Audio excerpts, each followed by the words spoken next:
Case એવો કે એક જોન ઉર્ફે જોની કરીને એક કારનો ડ્રાઈવર, ડેપ્યુટી મેયરના ડ્રાઈવર હતા, અને એ ડ્રાઈવર સવૈયાનગરમાં રહે, ઝૂંપડપટ્ટીમાં, પણ સારો માણસ. ત્યાં દારૂ વેચાય અને દારૂની સામે એણે 35 વર્ષ પહેલાં જંગ છેડ્યો, અને કોઈ પણ દારૂનો ધંધો કરતો હોય તો એની વિરુદ્ધમાં એપ્લિકેશન રજિસ્ટ્રેડીથી પોલીસને, ડીએસપી હોય તો ડીએસપીને, કમિશનર થયા ત્યારે કમિશનરને મોકલે, જે તે પીઆઈને પણ મોકલે. એટલે ત્યાં દરોડો પડે ને એનો દારૂ પકડાઈ જાય. એ ધંધો એક બહેન કરતી હતી. હવે એક દિવસ એ બહેને નક્કી કર્યું કે આ જોન ઉર્ફે જોનીને બતાડી દઈએ. હવે એના ઘરની પાસેથી જ ઝૂંપડપટ્ટીમાં એ પોતાના ઘરે જવાનો રસ્તો.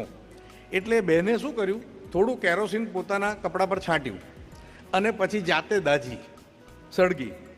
અને સળગી એટલે આજુબાજુ બૂમાબૂમ થઈ, 2-4-5 લોકો દોડી આવ્યા, એને ઓલવી, એને હોસ્પિટલમાં લઈ ગયા, એસએસજી હોસ્પિટલમાં. એણે લખાયું ત્યાં આગળ જઈને કે જોન ઉર્ફે જોનીએ મારા ઉપર કેરોસીન છાંટીને મને સળગાવી. કેટલો ગંભીર આક્ષેપ છે. ડાઇંગ ડિક્લેરેશન લેવા મેજિસ્ટ્રેટ આવ્યા, એસડીએમ, એમણે લીધું એમનું ડાઇંગ ડિક્લેરેશન. એમાં પણ એણે લખાયું બેને.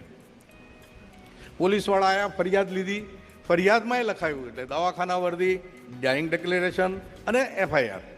અને પછી 4 દિવસ પછી એ બેન ગુજરી ગયા. એ કમનસીબ આરોપીને જામીન મળે જ નહીં, મર્ડરનો ચાર્જ, અને બેને જાતે જ લખાયેલું. અને એનો આઈ વિટનેસ કોણ?